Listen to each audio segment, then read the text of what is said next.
In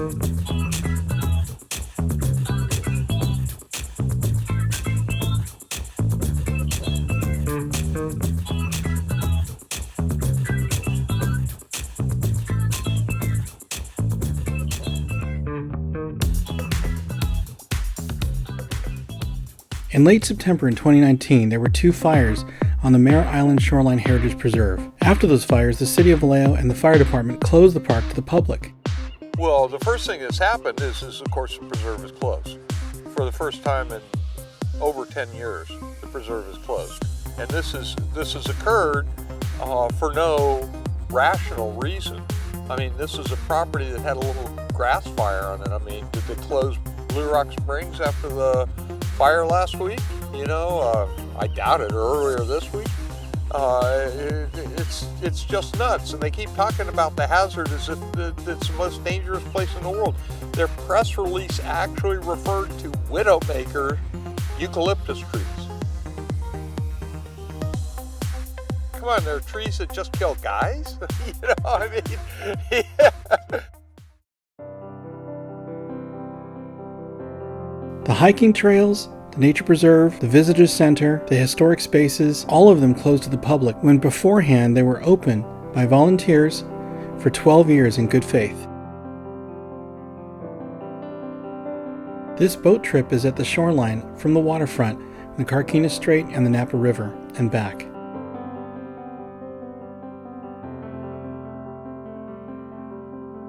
To cover blah blah blah, Nate Aaron, feel free to add, specify anything additional. This is from Will Murat. And the 5th item down is Mare Island Heritage Preserve update. I have been coming to Mare Island for over 25 years as a golfer, because that was the first thing that was open. And when the Navy closed it down, I wanted to explore it like anyone. I would come every year to the Flyway Festival to see about the migratory birds and learn about the land, and I met her there.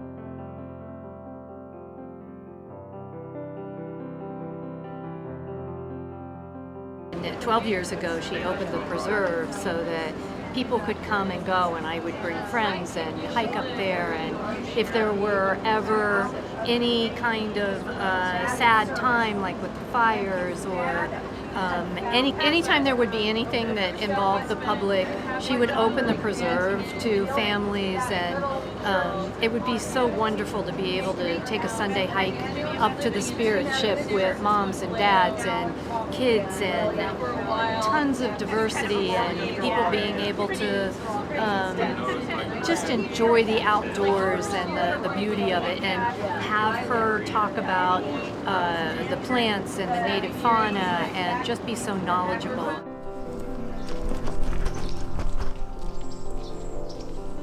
There's things in our preserve they just found that Cal found. Some scientists, back in the 60s, biologists found this bacteria that damages acorns of the California coast live oak acorns. I don't know if it does other acorns or not, but this last spring they found that bacteria in our acorns, and they were all excited about it. Because it was a rare find back in the 60s at Cal. Grew up with my father working for the National Park Service, and it felt very much like being a part of that kind of an environment where the land was preserved for the people, but for all of us to have respect for. And that's how I see the preserve, and it's been heartbreaking to me to see this turn of events and see her vilified, and not to have all the work that she's done over the last 12 years be completely embraced and have her awarded in a plaque and a statue somewhere, but instead shut down and accused of whatever. So it seems like she's running pretty cost effectively. Oh my God, yes, yeah. On donation, she has been able to keep the visitor center open with volunteers always, and make it available to anyone and everyone for the public purposes. I've always given a donation, but I don't know how she does it. I know she had people staying here and sells honey, and Is there anything in the city of Mare Island that's not so efficient? oh goodness, no.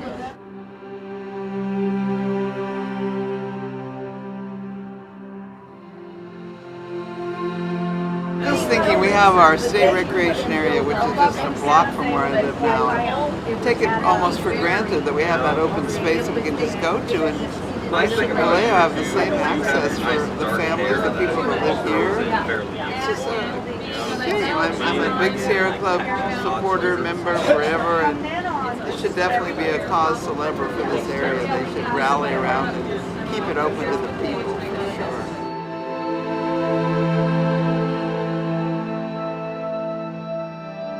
This is the Naval Ammunition Depot Workers Housing Area. It's called the NAD, Naval Ammunition Depot, and then this is the housing area. So below is the oldest of the ammunition buildings. Maybe we can slow up a bit because we are not on a rush. We really want to soak this land in, these buildings in, get a feel for yourselves of what you love about it. Many of you have hiked along our shore right here during some of our festivals or during Sierra Club-led hikes for many years. The home that you see, the white home, was a very modest Navy workers' home. It was actually a duplex, family on the top and family on the bottom. And the upper family were Henry and Herschel Palmer and their daughter Lori. Lori just passed away 2 years ago Thanksgiving. That's her bedroom we're looking at with the two corner window, the window facing east and the window facing south. That's her bedroom. So she was born in 1930. She was a young woman during World War II. She says, she used to say to me as I visited her in Sonoma, I'm the only person alive that who can tell you about living on the Naval Ammunition Depot before, during, and after World War II.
So, I'm now going to turn this microphone over, if you don't mind, Joe, to Joe Feller, who's the chair of the Sierra Club Solano group. And he has teamed up with our Mare Island Heritage Trust, he and the local chapter, to spearhead the effort to make sure that this beautiful property that we're traveling along, and you've been a part of, many of you from the very beginning 12 years ago, and helped underwrite as a privately run park on city-owned property. We're trying to work hard with you to make sure this property remains in public hands. So, Joe, I want you to talk a little bit about the process and what we have in mind and what we're up against.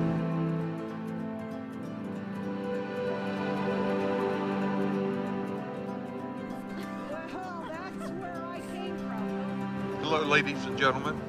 Joe Feller here. I just want to point out real fast, the Sperry Mill, which is directly on our right-hand side, And to show you what you can do as active citizens, that was supposed to be a cement mill. It was going to also be a deep water port. We suspect it was going to be used for coal shipments out of Utah. And the Sierra Club worked closely with Fresh Air Vallejo for 4 years, and we were able to stop that project. So it wasn't the Sierra Club, although we contributed. It wasn't Fresh Air Vallejo. It was all the citizens who contributed to that to be effective. Now, we have a similar situation with the preserve. There is a new master developer on the island. We have found some very disturbing information that apparently they've been in negotiations with the city for almost a year, secret negotiations, to be honest, on the fate of the preserve. And apparently the fate is tied up with removing Myrna, and at this point, removing all public access.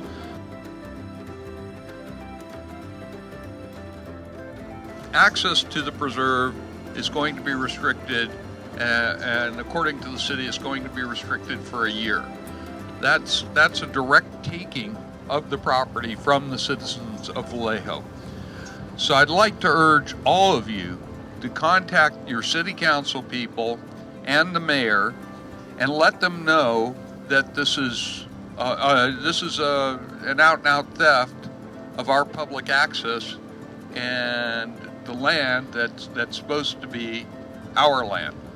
And the city's making the claim that it's hazardous. In 12 years, there have been no injuries on the preserve. There have been no claims on the preserve. 12 years. And Myrna has the insurance documentation to prove that. So it's a totally ridiculous concept that going out there and hiking and doing things like that are going to cause people injuries and cause claims to be filed. Hasn't happened so far. Why is it suddenly going to happen now? And again, it was only a grass fire. Why does this suddenly make the property more hazardous? We feel very strongly that the city has entered into some sort of secret agreement with the developer to repurpose the preserve. So I'll be wandering around. I have the manila folder in my hand and the brown hat. So if anybody's interested in talking to me about what can be done further, I'd be more than happy to talk to you. Thank you very much.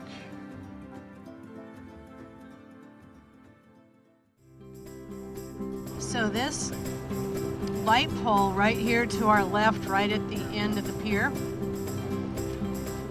was the first place that osprey nested. There was a nest back in the 90s that the Navy had kind of needed to get rid of, and I don't think that was a successful nest. But this one here, 2003, osprey came to San Francisco Bay for the very first time. They've been here ever since. They've been raising their young and making more and more and more nests. 70% of nests worldwide, osprey nests, are built on man-made structures. So through our abandonment of this property on both sides of the river, going as far around the point as the Cal Maritime Academy, these birds have taken up residence. You can see again to the left right here at the Coast Guard building a great blue heron. Now we have a number of nests of great blue heron in this housing area that you see on the top of the bluffs. Some of these deodora trees next to the palms are great blue heron nests. And then beginning about 3 years ago, we started to get great egret nests. And this year in our eucalyptus grove in the housing area, that's kind of turned into a big bird sanctuary.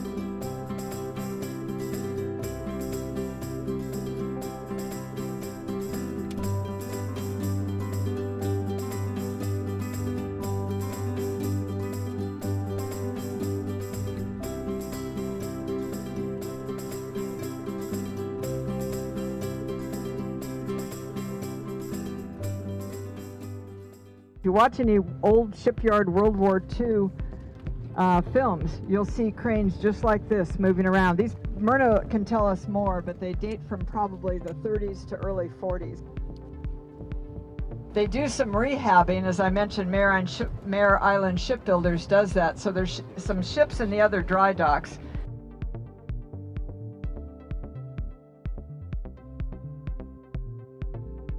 And the last main use of Mare Island as a shipyard was the building and maintenance of nuclear submarines.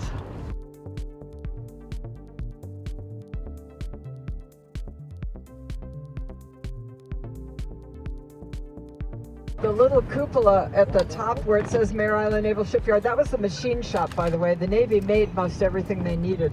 That was to check the optics on periscopes for the submarines. You could raise and lower the periscope.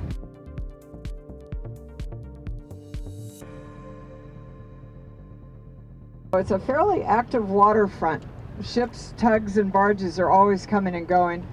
This had been twice the state capital, but it was too cold, windy, and wet in the wintertime. So they eventually they bounced around a few places, but ended up in Sacramento ultimately. So Mare Island is a mixture of native plants, a lot of introduced trees. When Admiral Farragut was the commandant, when he sent his ships around the world to enforce military operations and other things in the U.S., the captains were instructed to bring back plants and trees, and part of the center of the island is almost a botanical garden with some of the original trees that live a long time and some of their descendants all labeled. If you drive through parts of Mare Island, you can see it.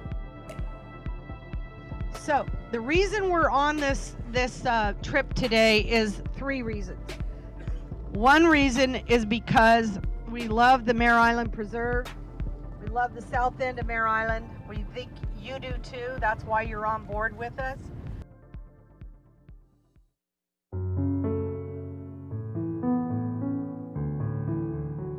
The city of Vallejo has also been making big moves. Now we know for more than 1 year with the new developer for Mare Island to develop what's called a request for qualifications for the management of all the property basically that you can see. Many of you have been on it from the land. I'm going to give you kind of an orientation. We're right at the main gate right now, straight across from it. And we can probably see Amy. She's over there manning the gate, personing the gate, telling people that our park is closed right now due to a fire. Now, one of the other reasons you got on is because you can see very clearly now where this fire was. It took about 40 acres of our grasslands right there at the top. You can see the Coast Guard Tower and you can see the grass fire below. So what I want you to do is in your mind's eye, and this is going to be a lot to take in. I want you to look at these buildings that are right across from us.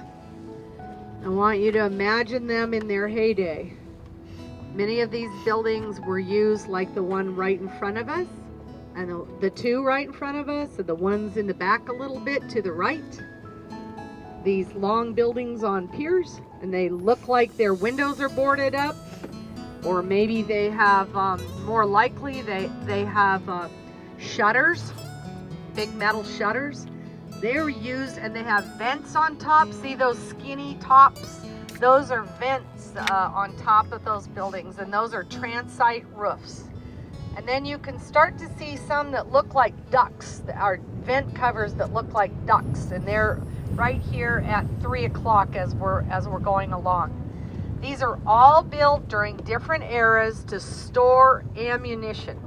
They're built on piers. They do not have any electricity. They are up to 8 inches thick, poured concrete with reinforced concrete. And they're perched there in the marshland a certain distance from each other so that if there were an explosion of munitions, they wouldn't blow each other up. So they have some distance in between them. They're not so much clearing munitions. There may always be some munitions there. So those are going to have but they're doing the paperwork to release the property. That's a lot to take in. But what I want you to do, what we'd like for you to do as we go along, is just soak it up, put it in your heart, put this land in your mind, and think about what it might be one day as a public space. Now there's a lot of talk through this request for qualifications that the city has in mind for it to be privatized. That's the hunch anyway, or a public-private partnership. But much of this land is promised to the public in a preserve or something like a regional park or maybe even a national park, though that interest has waned. Okay, now we're coming along. You can see the fire. You can clearly see the evidence of the fire. You can see that it wasn't astronomical. It's just a good grass fire. The public information officer Kevin Brown told me and the press the morning of the first fire that was a good fire. It just cleaned out underneath the trees. Now we're coming along what's on the National Register of Historic Places. Just down this alley, just as by this light pole, this white light pole where we normally have osprey, you're going to look back at another sandstone building. That's building 1, and it was built by John Gomo, a French stonemason, in 1857 to store black powder. All the buildings you see right now to your right are on the National Register of Historic Places, along with the houses adjacent to them on the hill and the cemetery. We have a great blue heron just perched on the light standard right here at the old Coast Guard station. Look at that. That is picture perfect. Those of you with your cameras, you're going to want to catch that shot. That nest site is a great blue heron condo. On top of it this year, the osprey won out. So we had osprey on the top floor and great blue herons on the second floor. That was pretty amazing. And this could be a young heron who's just stuck at home. This is called Pier 34. This also is intended to become part of our preserve, part of our Mare Island Shoreline Heritage Preserve, as we recommended it, a 35-member task force in 2004 through 7. 3 through 7, we made this recommendation that this be part of the regional park, or as we called it, the preserve, because we discovered that through our efforts for 4 years that there was a lot of archaeological significance, cultural history significance, and nature significance to this property. And we felt it needed to be upgraded to a preserve rather than simply one of many regional parks in the area. The big white building in front of us is the General Mills flour mill, complete with its administrative offices and everything. It shut down. The property was, I think, sold, or maybe it's still for sale. Myrna will know that.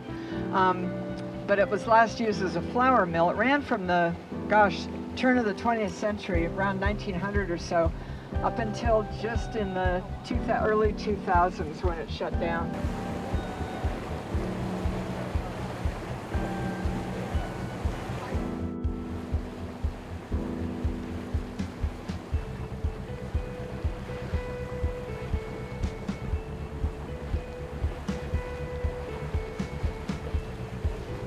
We seem to have a city that owns the property that we've been traveling along. It's the former Naval Ammunition Depot. It was about 500 acres. Today we have about 300 because the golf course is 172 acres. And then we surround it, the Mare Island Preserve surrounds it like a horseshoe. Then from there, it comes down over those bluffs, and eventually, when all the land is transferred, it will come to the city from the Navy. It will also, in some cases, the shoreline that we're going along right now that you see all marshy is going to go to the State Lands Commission, back to the people of California and then it's going to go to the city of Vallejo as a grant. So that's going to have a restriction on this land.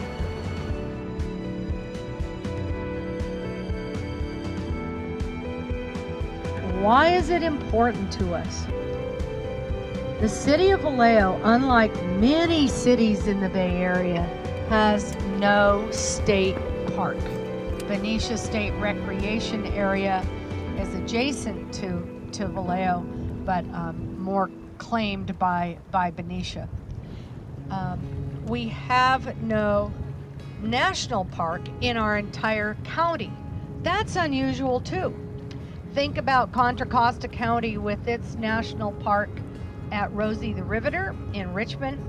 It has John Muir House in Martinez, and it has a national park at Port Chicago in north of Concord. We don't have any of those resources in this county. And one more thing we don't have. We don't have an open space district. And we're the only county in the Bay Area, the 9 Bay Area counties, that does not have an open space district. If we did, this property might logically go to the open space district. We won't even vote on one, we're told, until November of 2022. In the meantime, we founded this preserve based on the 4 years of study and recommendations to the City Council. There are a number of documents that touch upon this particular issue, and they all have to do with what kind of use is allowed. So the public trust doctrine says that particular lands are to be used for things that are consistent with the public trust doctrine, and there's a complete statute that says what zones can be used for what. The settlement agreement with the city of Vallejo has this particular language that when it was conveyed to the city of Vallejo, it was thought at the time that it was going to be for this use. The city of Vallejo now owns this land, but it's still, again, for purposes of a park open to the general public. I think even stronger than the conveyance document, which is the language that's being referenced here, is what it's zoned. So as you know, all the land in the city of Vallejo is zoned for particular purposes. And this particular purpose is zoned as a park. We did have a consultant. The city of Vallejo paid $75,000 to help guide us into the final stages of developing that recommendation to the council, which we made in December of 2007. That's a 35-person board appointed by the mayor in 2003, following a liquefied natural gas tanker terminal planned for the south end of the island here. And we're going right by the cemetery. Will we slow down just enough? We need to slow down. To see the cemetery, you'll see the burned top of the right at 2 o'clock. That's about as close as any of us has gotten, except for Bill George, who's on board, who's able to get in on the Friday after the fires and take some photos, which we have posted on our Facebook. Paula and I, Paula Tugalski, Myrna Hayes, we've served on the Restoration Advisory Board for Mare Island since mid-April 1994. Environmental cleanup makes reuse possible. So we're at a point now in the environmental cleanup where reuse is the beginning, everything's shifting to it from the focus on how do we get this place cleaned up. Take it away, Paula. So I have a degree in chemistry, and I was a chemistry teacher. And I thought, ought to have somebody with knowledge of chemistry on the Restoration Advisory Board, because I will know what they're talking about. And that has proved useful over the years. And the fact that I was a teacher has made a difference too. What you want to do is clean up? Clean up around the Mare Island School, which was the Department of Defense School and Department of Defense teachers. And they were doing this cleanup. And I stopped and thought, you know, every time they decide if someone gets to use a building or not, there is a control that people have to sign that they're not going to do any gardening. Do you realize that school children garden? That's part of the science curriculum? Really changed the cleanup that they had planned. What do you think about, what are your ideas for dealing with something like the cemetery? Do you have any idea? I know this is not part of the real preserve, but it seems like a lot of It is part of the preserve. It's just carved out for management because the city of Vallejo had the equipment to mow, and we didn't initially. Now we do. In fact, we've been managing the cemetery since March. We've been mowing it every week until we got, locked out. Well, the preserve itself, as we know it today and have been experiencing it until this fire put a damper on our access, has no land use restrictions, no land use covenants go with the land. The city owns it fee title. Now on the shoreline areas, like what we're just passing and have been passing along the last hour, there's ammunition and components of ammunition manufacturing. And you don't want to walk along the beach and pick up a bullet. Or You bigger. really don't want to. Or bigger than a bullet. There are things that can actually kill you, maim you, that have been cleaned up to the best of our ability, but that's where what's called a land use covenant or a land use restriction for the land comes You in. never make the assumption that we've got it all. You never make that assumption. You always put on a covenant, a restriction, that if you happen to find a piece of ammunition, you're not going to play with it. And metal detecting. How many people come to our park now and want to metal detect? Bad idea in an active ammunition manufacturing area. So there's a lot of education that needs to be done and continue to be done throughout the reuse of this property. And one way to protect people from those items is simply to either put water, let the sea level rise ahead of time, or put soil over it, so that it's going to be harder for people to get to that. So as a usable park, what have you found has worked the best so far? As a usable park, like parts of it are usable. The part that we have now, it doesn't have any deed restrictions on it. There's nothing that you can't do there. You can dig for a post hole, but you shouldn't unless you have a plan. And the city of Vallejo has somehow, they've not quite yet designated our park, our property as a park. Google Maps is good at designating it as a preserve, and we are, but the city hasn't. It hasn't embraced that, so then it hasn't applied for the money or let us apply for the money, either state money, bond money, or private foundation money to do the master planning, the planning they're talking about right now. It should have been done 10 years ago. It should have been done 15 years ago, but been holding off. Is that because of environmental cleanup issues, not on the part we have open? Is it because of maybe somebody else will come along with a better offer? That could be. We don't know. But it hasn't happened until this fire. Suddenly they're talking.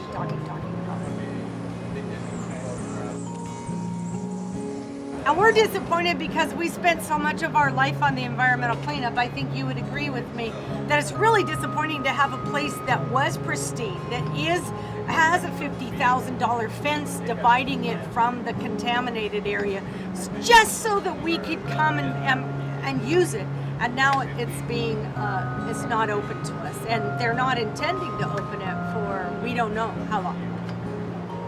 So it's hard work to get it to where it's available to the public. Well, they did decide a few weeks ago to spray all kinds of herbicide all over the place. It's like, wait a minute, I've spent 25 years of my life for ecological cleanup, and you spray poison all over?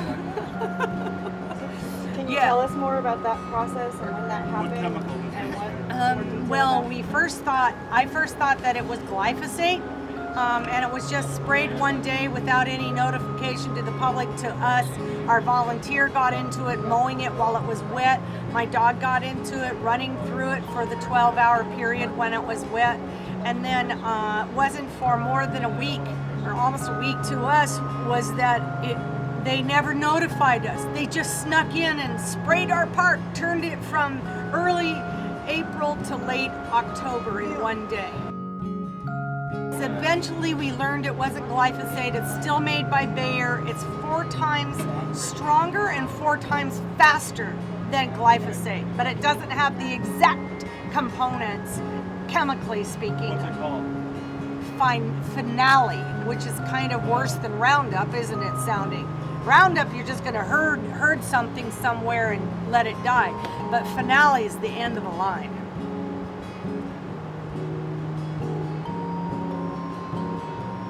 Search for through a Public Records Act to find out actually who authorized it. All they're doing is promising us that they won't ever do it again. But that's the kind of mismanagement, lack of communication that we've had, which has caused us to get crossways, with the city. Well, I started volunteering there. I lived here for 4 years in Vallejo. I bought a house here after moving from San Francisco to retire, kind of have more land and things like that, have more outdoor space. And I found the preserve and started going out for walks and found the cemetery and found Myrna. And it's a really great place. So you started going there, but now it's been closed down. How's it affecting you as a citizen? Well, I mean, we still go out there and sit outside the gates because they've locked us out. And as a community, we kind of talk, have snacks, drink a bottle of cold water, commiserate. We're hoping that we'll be able to get more time at the visitor center. So there's no reason to keep us out. What do you think should happen with this place right now, or forever? I was there during the fires, as was Myrna. I was with her. There's no reason why we can't be in there. The preserve space with the trail was not affected at all. The cemetery had a little bit of burn the second day because they didn't have fire staff up there monitoring, and the wind whipped up embers, so then there was a second day of fires, which then went into the cemetery from the golf course area. And that's when the city said, you can't go anymore. So they threw a wider net out than the actual scene, so to speak. There's no need, because what people come out there with is their kids in strollers, their dogs on leashes, and their families to go for a walk. At a different location? At a different location than the fire. There's no reason for the visitor center or the walk to be closed, but if they don't want people, because they're investigating inside the gates, they can still let the visitors center be open, where we sell honey made from the bees on the island and fennel pollen from the fennel that's grown there, and talk with people and educate them about what the preserve is and that kind of stuff. Which makes you wonder did somebody light that fire on purpose just to keep us out? That's a good wonder. I know a lot of people are saying wonder. I moved to Vallejo 5 years ago, and what I have to say about the preserve is it's the first place in Vallejo that welcomed me.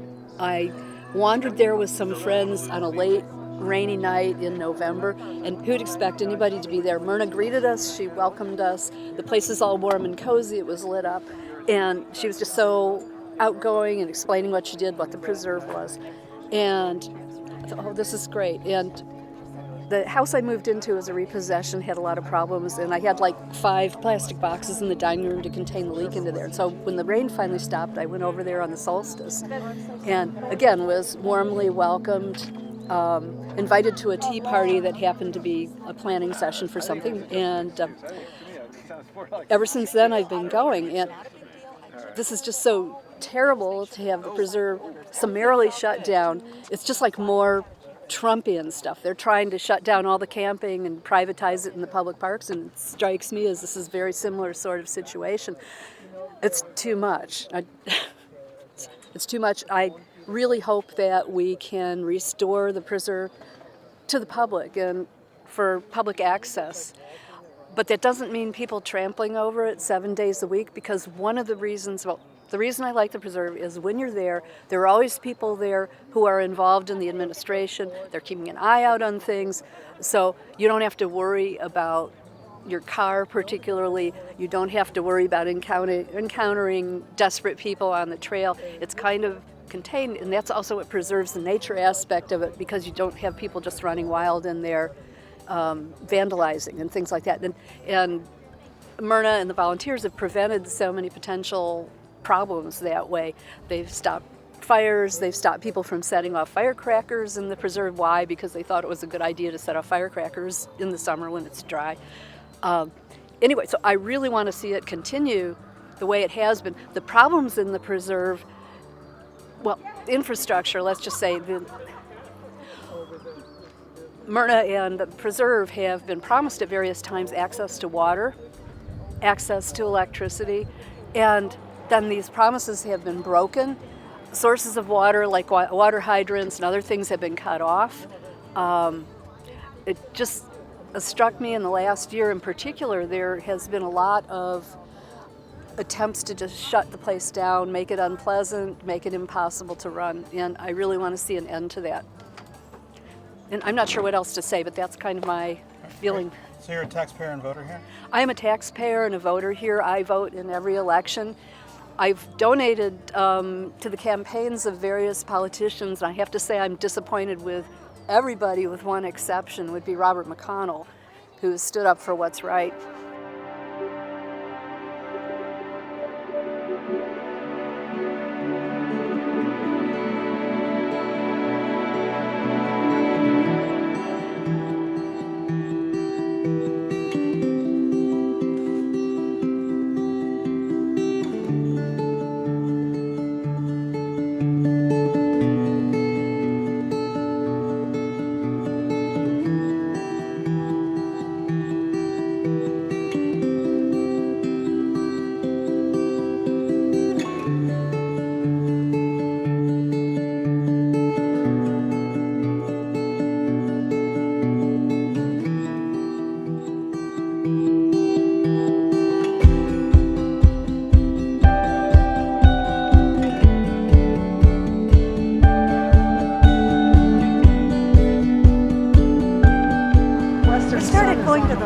Festivals years ago that she put on, and that's how I came to know about the preserve, then found out about the hiking, and so for 3 or 4 years now we've been coming out to hike around it. I think it should carry on exactly the way it did as a public preserve, and I think Myrna and her group should administer it. They have done absolute no missteps. What more do they want? I volunteer at Jack London State Park, which you may or may not know, first state park to become all volunteer managed because the state was going to close it. So I have really strong feelings about this and about volunteers. We do a better job.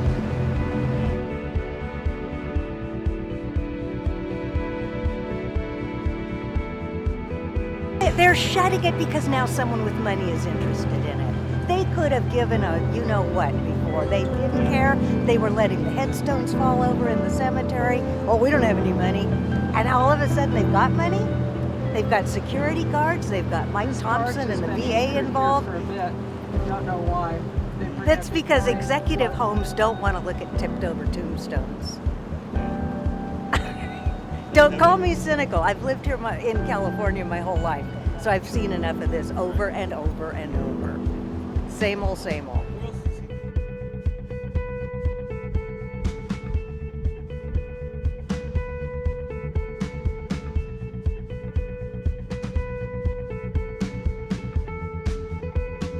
Yes, hang on tight. Once again, got this voice of Myrna Hayes. I want to thank you, thank you, thank you. Really, truly thank you for the tremendous support that you have provided us in the last few weeks since this fire that ultimately was used by the city of Vallejo, we feel, to close our park to the public and to us. We as managers were allowed to come in and be a part of the evaluation team, part of the restoration team. We have not to date been given a condolence call. We were not called on any one of the mornings of the 3 fires. Found out about it just like you did, off the radio, off the TV, off of a phone call from a friend watching TV. We have not been allowed a site visit. These are all odd things for people, whether you like us or not. We've done one thing. We have kept that property open to the public, to you, continuously without missing a day since 2008. Any common person with common courtesy, any agency with common courtesy would, at a minimum, be gracious and concerned and troubled and eager to have the park manager who has never, none of our volunteers have ever been invited to the table during these last couple of years. That's what seems out of place. I don't think there's very many places in America where you would have this kind of tragedy in a public park and you would not engage those who you've entrusted the property with.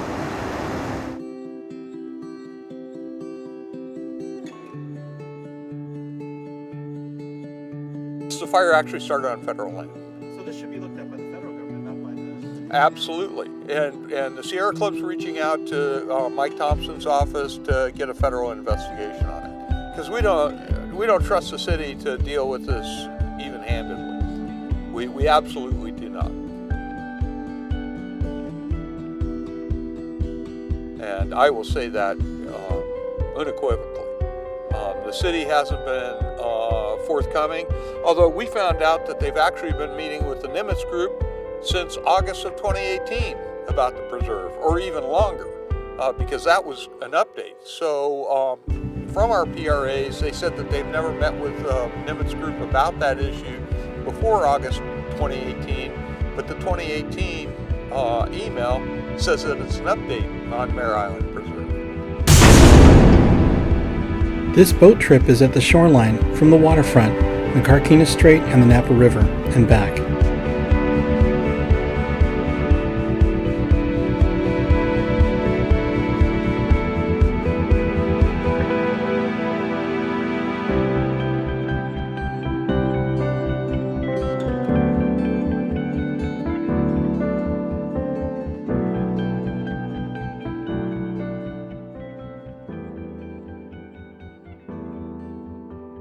The hiking trails, the nature preserve, the visitors center, the historic spaces, all of them closed to the public when beforehand they were open by volunteers for 12 years in good faith.